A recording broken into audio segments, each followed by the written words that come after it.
I'm Michael Ignatieff, Rector and President of CEU. I want to welcome everybody in this room. This is a sight. You ought to see how you look. It's a beautiful, beautiful sight. It's a wonderful gathering, an inspiring moment for this university. We got a full house, folks. We've got our distinguished trustees, we've got our students, we've got our alumni, our faculty. I particularly want to single out the heroic staff who readied a campus from zero in 5 months and have worked their guts out to be ready for today. I'm so proud of you, and the whole community is proud of what you've done. We're all here today. Our founder, the man whose vision made this university possible, is in the house, and it's wonderful to be together. We're here to celebrate our new home, and we're here to thank our Viennese friends for the absolutely extraordinary welcome that you have given us. Thank you, Mr. Mayor.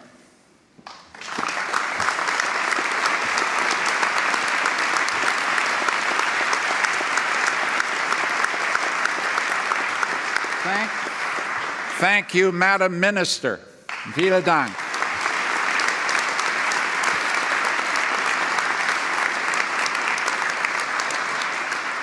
But mostly thank all of you who've come from across the city to wish us well on this milestone day in our university's history. Your friendship has warmed all our hearts. I want to make one thing clear, which is that our doors will always be open to you after this day. CEU never was and never will be an ivory tower. Already we've welcomed scientific colleagues from across the city to seminars, lectures, and debates. Next week, we've got an open house for prospective students, so if you happen to know any students, send them along. We'd love to see them. Next Thursday, we have two great statesmen, two great leaders, Madeleine Albright and Joschka Fischer. They're in the house on Thursday, so join us if you can. You'll always have a warm welcome at CEU. Today, we celebrate our new home, and I hope you'll take a tour afterwards. We're just right around the corner, about a minute and a half away. Have a tour. But we're also here to rededicate ourselves to our mission. CEU's mission is unique. We serve an ideal that began its life in this city, Karl Popper's Open Society. And for us, Open society is not just a bunch of words. It's not an empty slogan. We have had to fight for it. We know also that it's more than just a vision of a good society. It's actually the morality of intellectual life on this campus. You have to listen. You have to learn. You have to change your mind. You have to accept when you're wrong. And then you have to stick up for what you believe when you know you're right. Open is hard. Closed is a lot easier.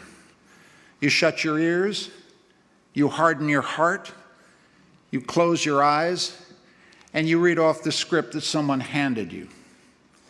Open is hard, but it's the only way for us. It commits this university to stand up for academic freedom whenever it is threatened, to provide refuge for scholars when they are persecuted, to extend educational opportunity to those who have been excluded, and to pursue advanced research on controversial issues and problems that desperately call for solution. Our academic community, our living CEU, is a living experiment in the open society itself. Our students, and they're in the audience today, and I hope you meet some of them, our students come from 120 countries, from every creed, color, race, religion, sexual orientation, and national origin. For over 25 years, we brought these wonderful young minds together into a single learning community. We've taught more than 17,000 alumni, and I saw some of them lined up over there. 17,000 alumni have graduated from this institution, and we tried to teach them to be fearless, to be self-questioning, to be passionate citizens in a world that more than ever needs the prudence, the wisdom, the humility, and the courage of the next generation. This is our mission. This is what we do in this house. In the years ahead, we look forward to sharing this mission with you and working with you to achieve it. We know you share our values. You wouldn't be here if you didn't. We also know, this being Vienna, that you share our love of music. So enough words from me. Let's listen now to Mislav Brakovic and Bogdan Lakitic, two musicians from Vienna's renowned University of Music and Performing Arts, performing most suitably an excerpt from Bela Bartok's Romanian folk dances. Thank you.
Thank you, Mislav, and thank you, Bogdan. Now, bringing greetings on behalf of the government of Austria is the Minister of Education, Science, and Research. She's an economist, a professor, a civil servant, and she's an ardent champion of education and science. Ms. Iris Rauskala.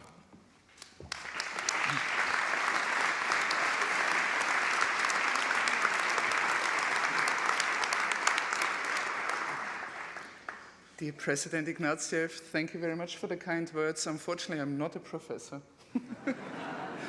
but I'm passionate for education, science, and research, and therefore I'm happy being here. Dear President and Rector, once again, dear George Soros, unfortunately you're sitting really in my back, and I cannot face you vis-a-vis. Dear members of the CEU's Board of Trustees, dear Mayor Ludwig, honored and distinguished guests, it's my honor as Federal Minister of Education, Science and Research to welcome the CEU in Vienna here and today. As we celebrate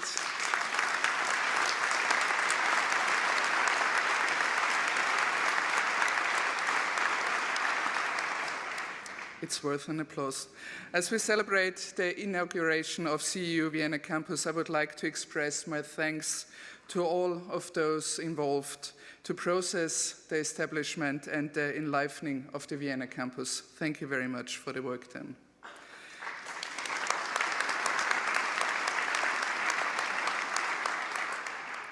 This being said, I would like to remember that the CEU was founded in 1991 at a time of revolutionary changes after the Iron Curtain has come down to promote the values of open society and self-reflective critical thinking, as the President already pointed out. Therefore, we are grateful to the philanthropic and political commitment and engagement of Mr. George Soros, who not only initiated but also supported the implementation of the CEU in financial issues. The circumstances are different today, and yet we have to be aware of the ongoing changes threatening our understanding of democracy, pluralism, and academic freedom. Academic freedom and integrity of research and teaching, institutional autonomy, participation of students and faculty in higher education governance are fundamental values of higher education in Austria. The Ministry is well aware of these fundamental values, as well as the role of higher education institutions in today's societies. It is our task supporting higher education institutions in the fulfillment of their role and guaranteeing a strong commitment of society and politics to academic freedom indeed. Therefore, a dialogue between science and society, between the academic and non-academic world is required, as well as openness on both sides. CEU could set new impulses in this direction here in Vienna and in Austria. With respect to the private university sector, which has been established as third pillar to the Austrian higher education system in 1999, CEU will contribute in further developing and strengthening the private university sector as well as the Austrian higher education area. To conclude, I strongly appreciate CEU for taking this move as an opportunity for academic and institutional development, and I'm looking forward to CEU's contribution to its new socio-cultural and institutional environment in Vienna. Once again, welcome.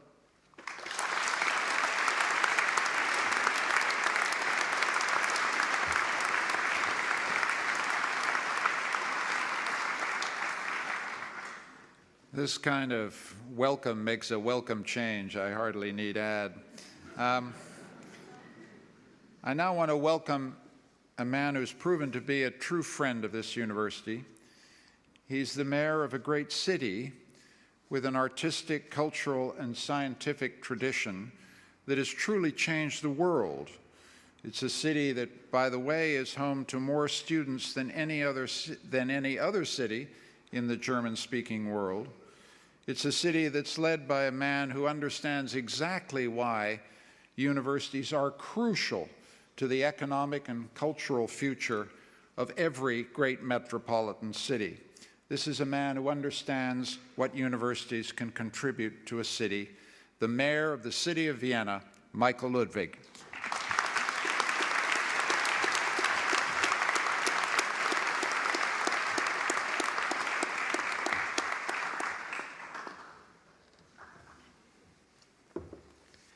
Excellencies, ladies and gentlemen. Just about 2 years ago, we all witnessed something that I believe to be unthinkable and that should in fact have no place in a united Europe. An academic institution was told that it was no longer welcome in a nation's capital city. In situations like this, it is a matter of course for me as the mayor of a neighboring country's capital to open Vienna's doors immediately, not only because of our close ties with other European nations and cities, not just out of respect for the great value of academic education, but also based on a deeply human and cosmopolitan attitude. Needless to say, I'm still interested in maintaining a good partnership with the city of Budapest.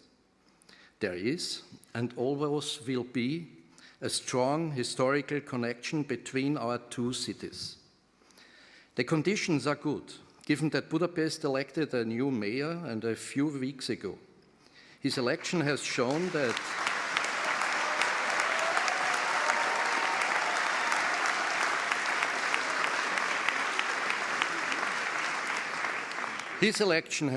that steps like the one taken 2 years ago are not without political effect.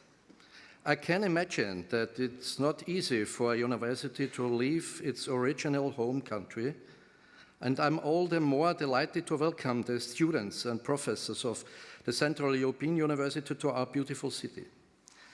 I feel proud and privileged to welcome a university like CEU, which has an excellent international reputation on our territory and therefore in a secure political climate.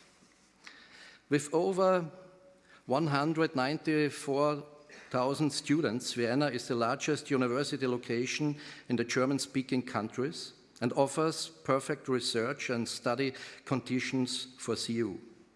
Vienna has been and remains a focus of scientific progress, right at the heart of social, technological and cultural innovation. In terms of R&D, the capital city is Austria's leading center of research and development. With its emphasis on humanities and social sciences, CEU perfectly complements the community of universities already present in Vienna. For Vienna, the privilege of hosting a university like this is of a great scientific value, but also of economic importance. In order to strengthen the cooperation between the universities and the city of Vienna, I have initiated a new Memorandum of Understanding on the university location Vienna. The Memorandum of Understanding was signed to consolidate Vienna's position as a leading European research and innovation hub. The CEU has been part of this process from the very beginning, and I'm looking forward to our successful cooperation. I can assure all of you that this city will do its very best to make your transition to a new country as pleasant as possible. And I'm convinced that today's opening is a great and concrete step towards a pro-European climate of solidarity. A few months ago, the European Forum Alpbach was held in Tyrol. One of the speakers among the scholarship holders at the forum was a CEU student who started his studies in Vienna this autumn. The student criticized Hungary for the political decision to expel a university from the country and thanked Vienna for stepping in as the new CEU host city. When he spoke up in Alpbach, this young man chose to use a very special quote by Albus Dumbledore, a fictional character from Harry Potter, who, as he correctly mentioned, has had a strong influence on today's younger generation. In my opinion, Professor Dumbledore's words are very fitting indeed. He says, we must all face the choice between what is right and what is easy.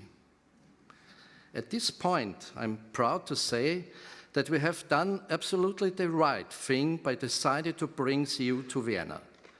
It was not an easy decision, but it was the right thing to do. On this note, let me wish CEU President Michael Ignatieff and his team, all students, professors, and CEU staff, the very best and plenty of success for the future.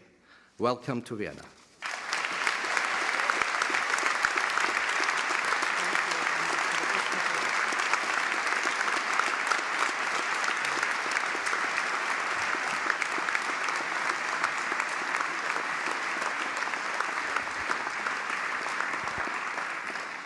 Well, I think we better put Professor Dumbledore's quote over the front door of the university.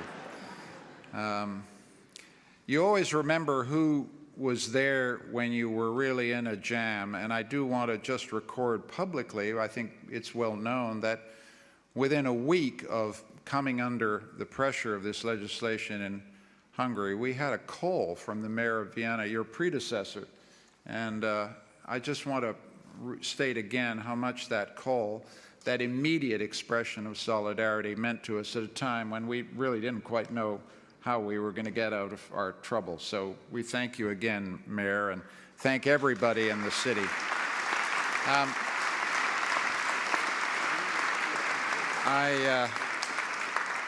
I'd like now to introduce and ask to bring us words of greeting. He's one of Europe's greatest scientists, one of the world's greatest scientists. He's a quantum physicist. He's renowned across Austria and the German-speaking world as a public educator, and he's the president of the Austrian Academy of Sciences, Professor Anton Zeilinger.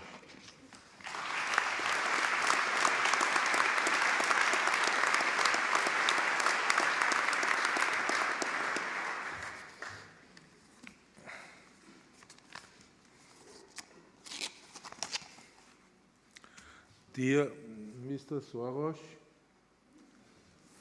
dear President Ignatieff, I won't turn around anymore. If not long ago you visited us at the Academy of Sciences, and we talked about possible collaborations, and we talked about the Viennese and Austrian community and how we could help in welcoming you and placing you in the position which you deserve and which helps our system best. I would like to welcome CEU to Vienna, if I may so. In 2019, as you probably know, Vienna was for the 10th year in a row ranked to be the best city in the world to live in. But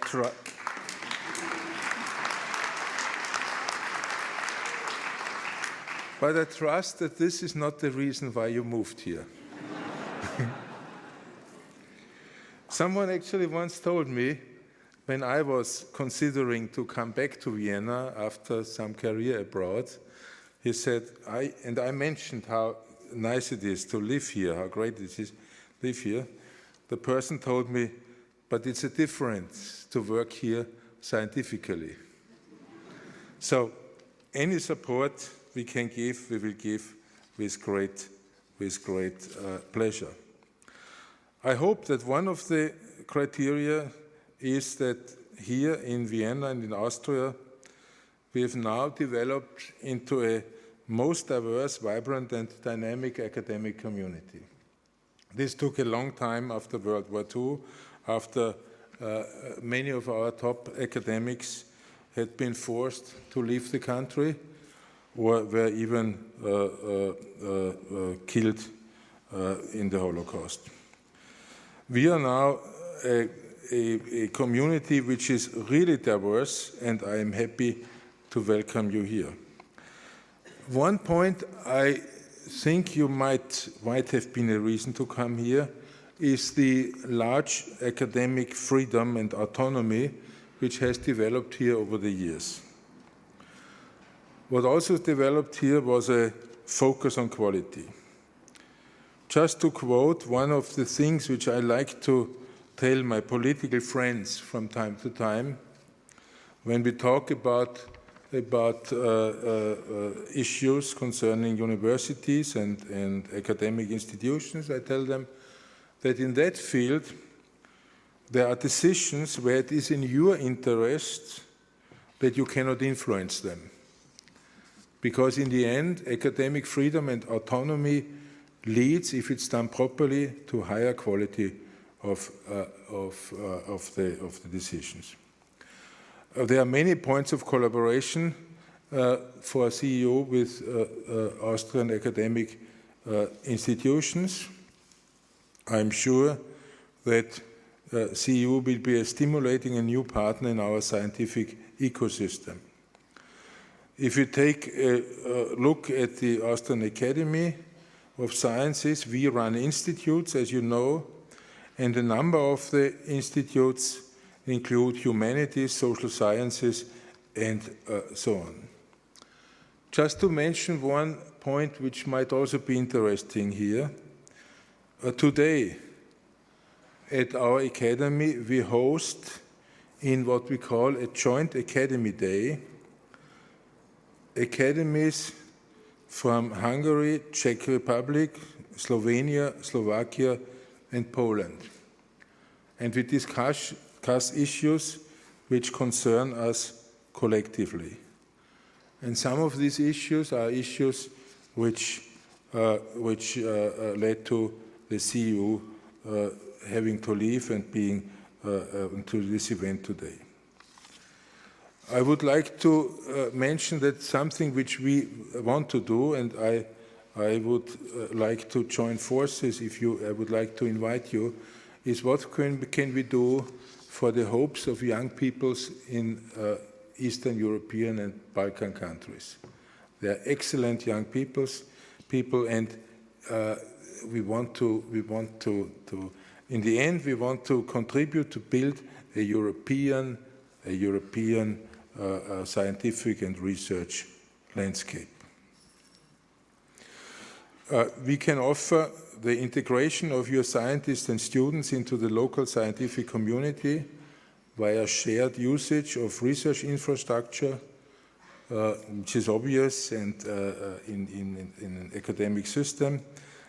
For example, we have built up a very good center for digital humanities, which makes archives, databases, and so on publicly available. We have a wide range of public lectures, and I invited you already to have some joint lectures in the future with absolutely top people on the worldwide scale. On a broader scale, we must always be aware that academic freedom is, and historically more often than not was, under attack from many sides. We have to be aware of these challenges and act courageously, as strongly and as often as we can. With this in mind, I am happy to welcome you in Vienna, and I am filled with optimism in regard to our future collaboration. Thank you very much.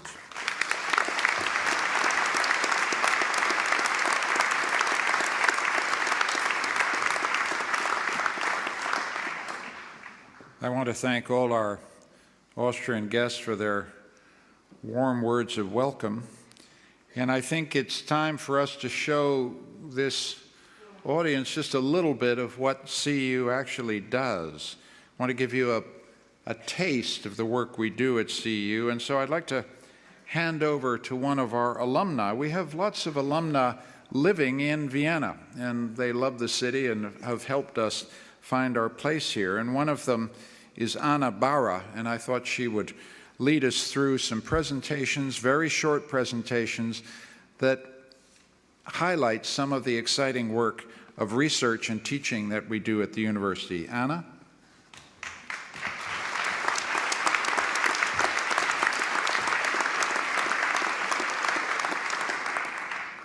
Thank you, honored guests. Thank you. Before I introduce you to a few speakers from the academic side, I would like to say a few words of welcome on behalf of the CEU alumni worldwide, and in particular of the Austrian chapter, of which I'm the leader, and to welcome wholeheartedly the CEU students to Vienna. As already mentioned, Vienna is a beautiful city with many opportunities offered for professional and personal development. And we would like to assure the incoming students that to help you the most out of these opportunities, we are always there to provide support and guidance if needed. So please do reach out to us. But who is us, actually? Well, we are a very diverse body of professionals. Our careers span public and private sector. They range across academia, research, non-governmental organizations, amongst others. And we are most happy to share our professional insights with you upon your request. We also recognize, and this is something that I would like to share with you, that we rely upon the skills and knowledge that we acquired at CEU every day in our careers. And we're most happy to share and contribute to your professional development. This being said, we also hope that your experiences at CEU go beyond the mere skills and knowledge development, and that you also create lifelong friendships, as we have done. We wish you that the motivation that has brought you this far continues to guide you in everything you do and all your endeavors in the future. On a personal note, what has made CEU so very special for me, and coming back to the introductory words of the president, the quality of research and teaching at CEU has made a major difference in many of our career developments. And to give you just a little taste of what that was for us, I would like to invite the speakers to follow, namely Maria Kronfeldner, Mirko Djukovic, and Robin Redway, to take the floor, starting with Maria. Thank you.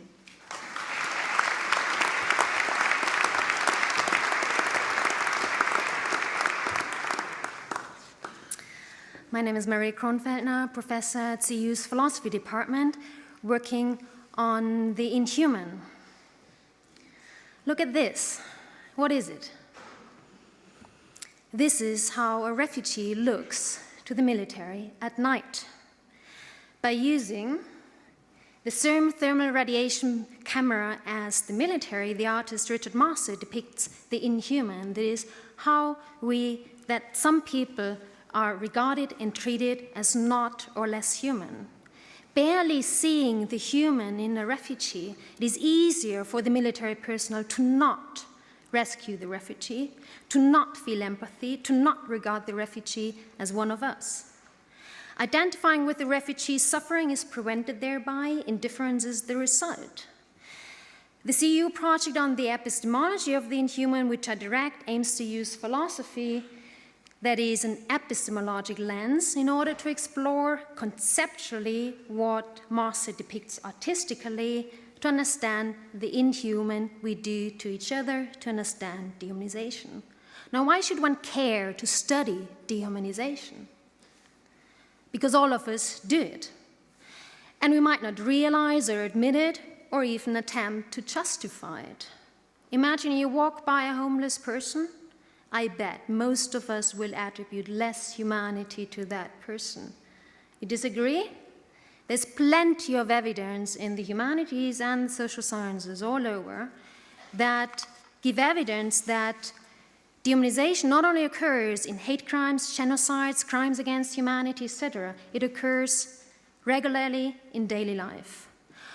The project Inhuman collects and systematizes this evidence to assess the philosophical historical question, which is, What role does and should the concept of the human play in our knowledge and in our social interactions? Has it been, is it, and should it be relevant for furthering an open mind, open science, and open society? And how are these three connected? Historically, the concept of the human has been clearly relevant for furthering these three in an interconnected manner, for instance, in the fight against slavery. Such medallions were produced and distributed as part of the Wedgwood Darwin family's campaigns for abolition of slavery. Am I not a man and a brother, as the text says? For Charles Darwin, the concept of shared humanity, as expressed by the text, was a deep social motivation for developing and defending a scientific theory, the theory of evolution that we all know.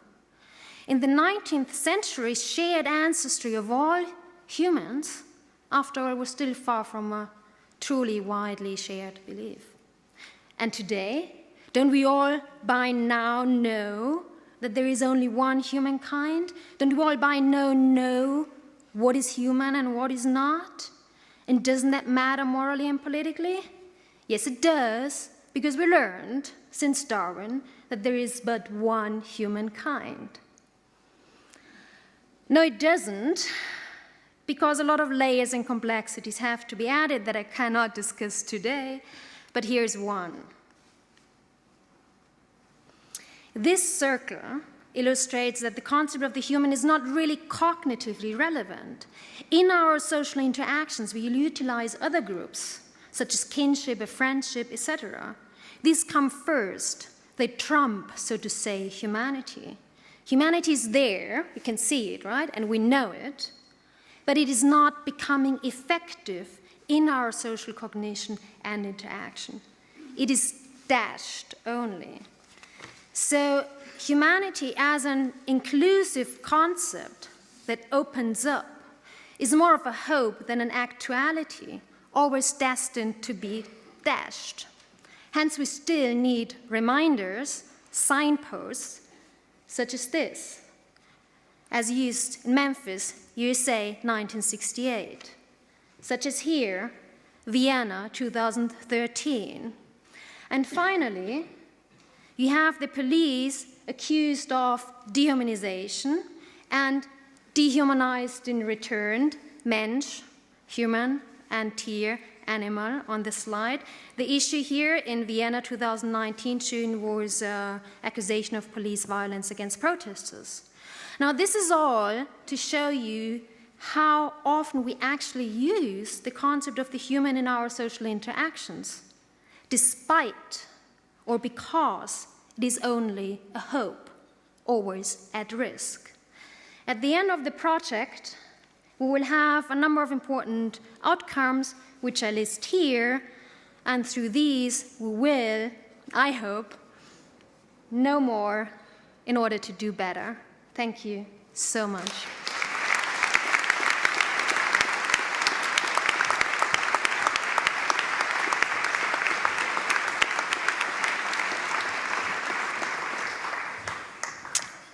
Good afternoon. My name is Mirko Đuković, and I'm here to discuss biotechnology, or actually to ask you why should we talk about biotechnology. We have all had our heart broken once, twice, some people weekly. Me personally, I still can't get over the fact that Rose didn't scoot over to fit Jack on that raft on Titanic. We did the math. He could have fit.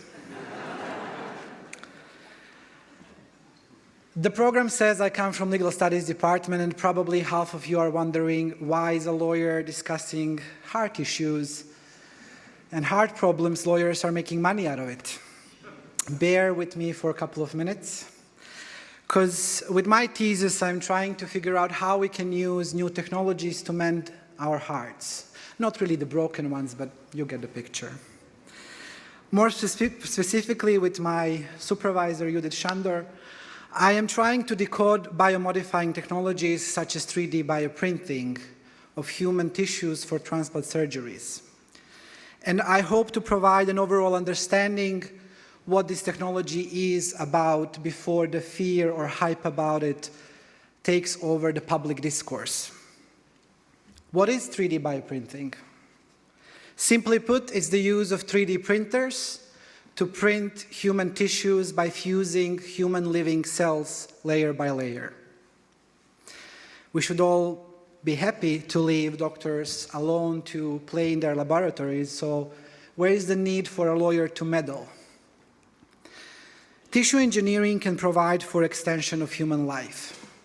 Biotechnologies can provide for human enhancement. And I believe that if these technologies slip out of the regulatory frameworks, we face serious consequences in respect to the value of human life. The issue of human finitude in biological sense is indeed relevant to the times when we should consider, are we sleepwalking into dystopian future of Margaret Atwood, Kazuo Ishiguro, or George Orwell?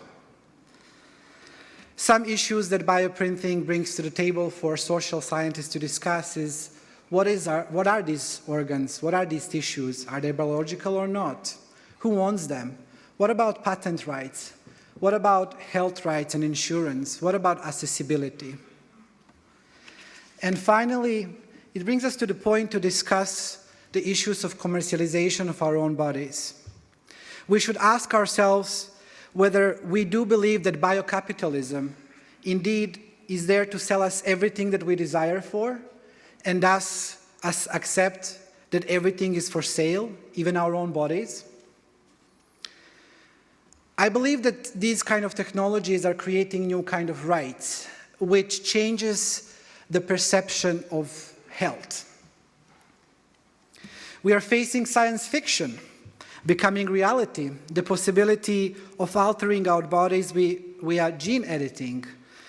It's not so far a stretch to think that we are creating X-Men and transhumans. Last year, Chinese scientists, against all ethical standards, altered genomes in unborn twin babies. Tel Aviv University has printed rabbit-sized hearts out of human cells. In the quest to alleviate the shortage of human organs, scientists are creating human non-human chimeras. Last year, the first one was created with monkeys, and monkeys are our closest relatives in genetical sense. Harvard University scientists grafted human neural stem cells into the developing brains of fetal Bonnet monkeys. As a result, we concluded that these kind of entities might have human cognitive capacities. So, okay, you are still probably not over your heartbreak. You are still thinking, that doesn't concern me. I didn't have even Botox yet. Never mind the Frankentweeks. Why is this important? Our traditional assumption that law is about public conduct and state is vulnerable against new technologies. The law is running behind technologies. And we are facing the possibility that the world of rule of law will be changed with the world of rule of technology. Legal doctrine claims that we do not own our bodies. They are protected from harm and torture. But we do not have any property rights over them. So who owns your broken hearts? They might be mended with biotechnologies, but hey, at least you have your heart pain. Thank you.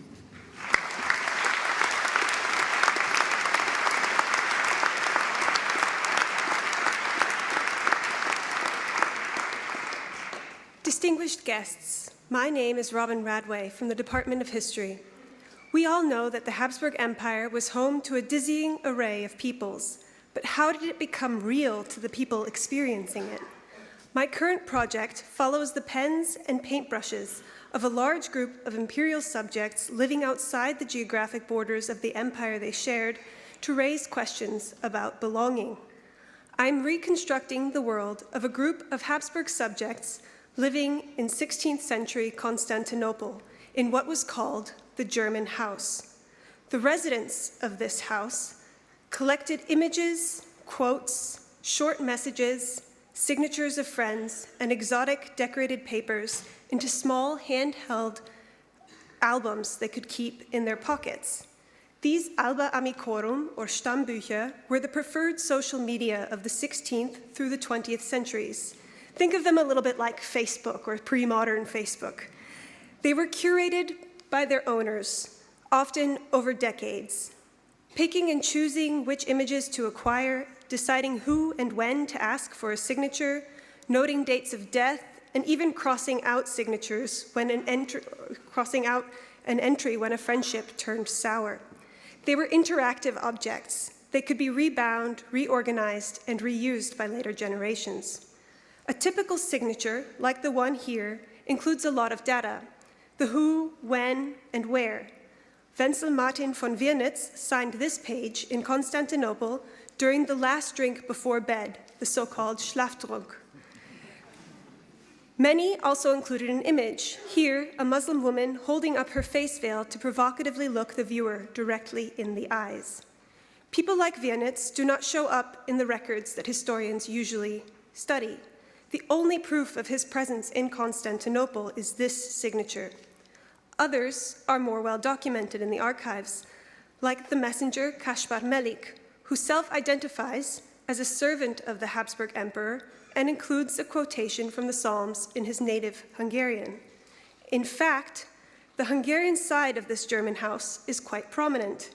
In 1586, a certain Magyar Mehmed Bey, a spy supplying information from the office of the Grand Vizier, wrote in an album, "Nincsenek sok istenek, egy az Isten, ki mennyet, földet, tengert, és azokban valókat teremtette." There are not many gods. God is one. He who created the heavens, the earth, the seas, and all those who reside in them. The cast of characters in this German house is wide. What is the bigger picture? I'm working on an interdisciplinary digital humanities project together with my colleagues in network science in order to better understand the albums and the people involved in their creation. I have over 1,000 signatures. Network science helps me make these numbers speak to the historian. I am mapping out the signatures to bring them together with other archival evidence. What you see here on the screen is one single album, mapped out based on the dates of the signatures. Each dot is a person. Each line connecting means that they've signed the album within a month of each other. This helps to identify people whose voices are otherwise impossible to recover. For example, we can use this to find out who traveled together. We know that some of the men in the cluster on the right departed for a pilgrimage to Jerusalem. On the left, they returned to Vienna. This visualization helps us detect usually nameless servants and stable boys who otherwise would disappear in the data. But the real power of this type of a project is that it allows us to contextualize individuals in albums. Here, each colored cluster represents a different album. The outlying orange cluster on the left, for example, belonged to a humanist who collected signatures from local Greek scholars. But the clusters in the center reveal a lot about the types of people active in this environment, like the social butterfly and resident cook, Sebald Plan, whose album is the largest blue one. Without this digital tool, their social relationships are invisible to historians. It is this broader juxtaposition that tells us about how empire became real to the people experiencing it through their social relationships. This graphic shows where the participants came from, overlapped on a modern map. There are few contexts in which the people from across Habsburg-ruled territories would socialize under one roof. The house I study was not just the German house, it was the Habsburg house. This means it was also the Austrian house, the Bohemian house, the Silesian house, the Hungarian house, and more. These materials and tools allow us to reconstruct that lived experience of belonging. Thank you.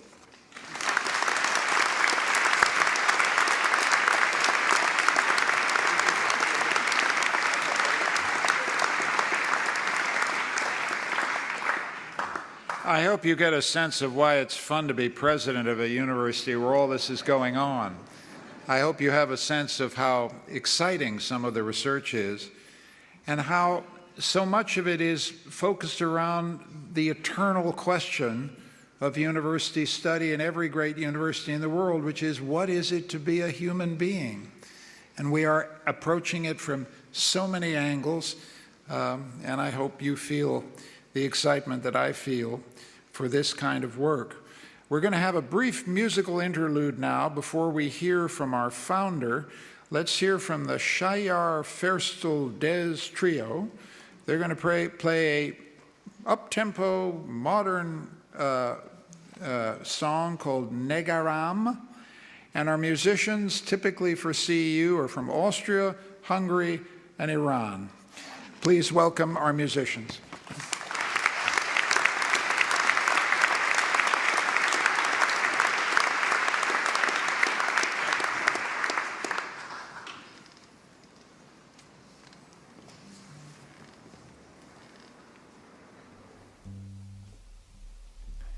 Tum ta ta ta re tum tum tum ta ta ta re tum tum tum ta ra ta re tum tum ta pa pa ra ra pa pa ra pa pa pa ro ya ra.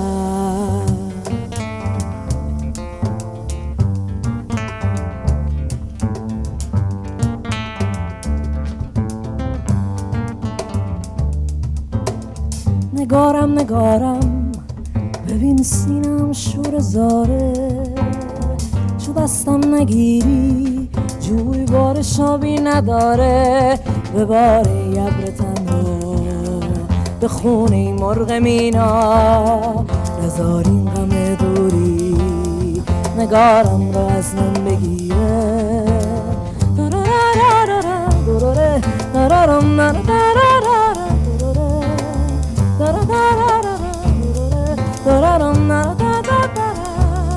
آخه این دنیا از سنگه نگارم دلم تنگه پشت کوه ها و دریا نگارم چه دل تنگه ببار ای ابر تنها به خونه مرغ مینا نزار این غم دوری نگارم را از من بگیره ببار این ابر تنها به خونه مرغ مینا نزار این غم دوری نگارم را از من بگیره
Thank you to our musicians. Let me now introduce our founder, George Soros. I'll let you in on a secret. George hates long introductions. He doesn't like flattery, small talk, chit-chat of any kind. So I'm going to be very brief and just say one thing in front of this crowd. We wouldn't be here today, George, without your steadfastness, without your courage, and without your commitment. George, please say a few words to the audience.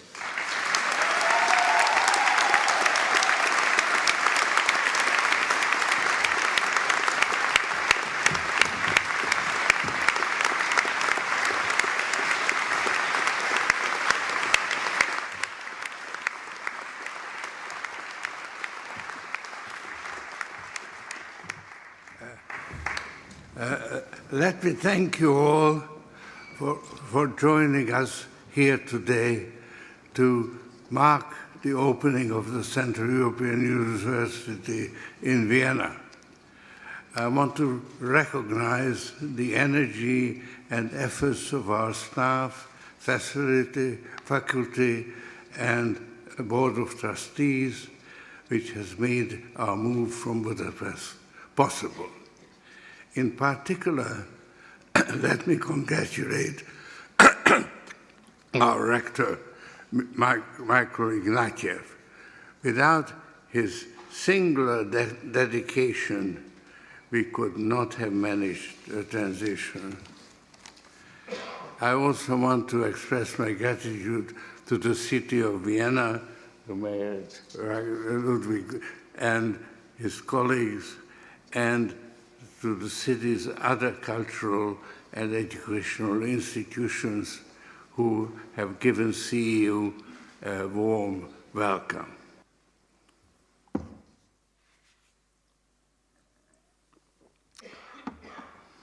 I established the CEU in 1991 and as a graduate school of the social sciences and humanities. My goal was to help the countries emerging from the dark days of Soviet repression. I wanted to create a university that takes its principles and social responsibilities seriously. CEU has been a great success. Indeed, over these nearly 30 years, it has outgrown its original mission and has changed with the times to meet new challenges. CEU has graduated 17,000 students from all parts of the world. Today, our faculty and students come from over 100 countries. For many of them, CEU was their only chance to get access to a first-class graduate education. When they return home, our students often assume leadership positions in developing democracies. That's what I am most proud of. CEU has steadfastly defended the principle of academic freedom against a concentrated attack by the corrupt government of Viktor Orban, who was hell-bent to destroy it. CEU's epic struggle against the repressive regime generated worldwide support. That struggle is still ongoing. While we have been forced to move our US-accredited degree-giving courses to Vienna, we will maintain a presence in Budapest. We feel morally obligated to do so because the people of Budapest, led by the students and professors of other universities, repeatedly took to the streets to demonstrate their solidarity.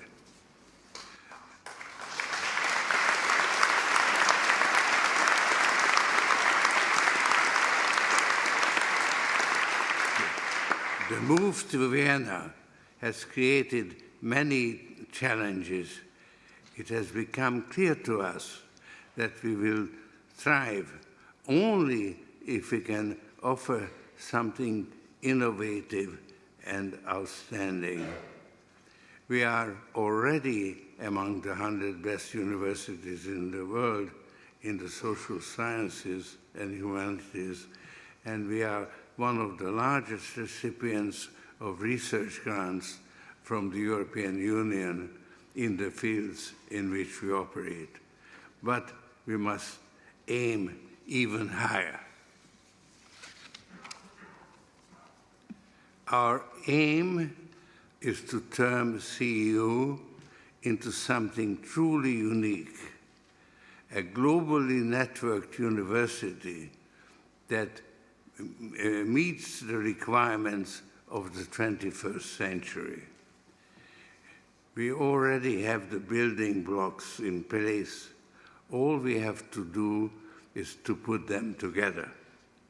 CEU, which is a graduate and postgraduate university, has had a close collaboration with Bard College in the United States for more than 20 years. Bard is mainly undergraduate. Both Bard and CEU have developed an impressive network of associated colleges, universities, and other educational institutions. This network is comprised of progressive and well-recognized universities all over the world. Already, we have nodes in the US and in Europe, as well as in Central Asia, the Middle East, East Asia, and we want to hold ourselves open to other institutions who want to join us and are qualified to do so. We will call the new venture the Open Society University Network, or OSUN for short. It will be a partnership of equals established for the mutual benefit of the members, and it will offer a new mode of international cooperation. I have asked Leon Bostein, chair of CEU's Board of Trustees and president of Bard College, to take the lead in establishing OSUN.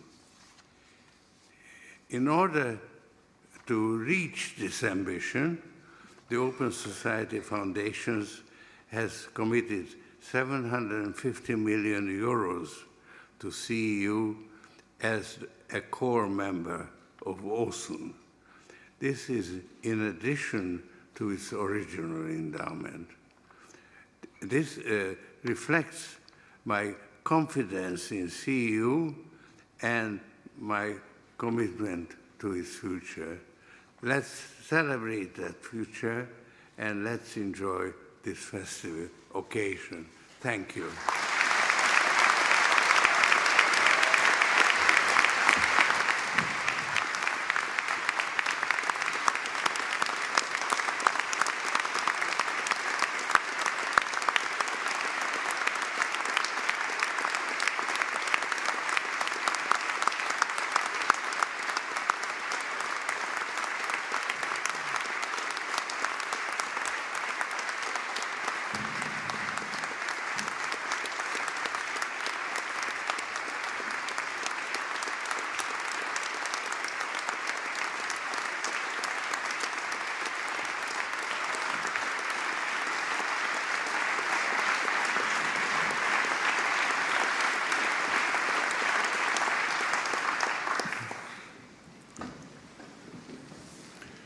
Well, George, the audience's reaction says it all. And all I can add on behalf of the CEU community, 17,000 strong around the world, some of it watching on live stream, is thank you for this magnificent gesture of support. With one typically decisive stroke, you've guaranteed our future for years to come, and we will strive to make you proud of us. As a gesture of appreciation, we've installed a plaque in the front hallway of our new campus, and I think it's up on the wall now. We chose a quote taken from the work of your mentor and inspiration, Karl Popper. We do not choose political freedom because it promises this or that. We choose it because it makes possible the only dignified form of human coexistence, the only form in which we can be fully responsible for ourselves. Whether we realize its possibilities depends on all kinds of things, and above all, on ourselves. It depends on ourselves, and this plaque will measure us for years to come. This brings our ceremony to a close. I want to thank you all for coming. We are going to process in a minute, and when the trumpets sound, I will ask you to rise. But most of all, I hope to see all of you at the reception outside the hall right afterwards, and those of you who'd like to take a tour of our splendid premises just about 300 yards away, 300 meters away, we're in Europe, 300 meters away, are most welcome. Will you please rise for the withdrawal of the procession? Thank you.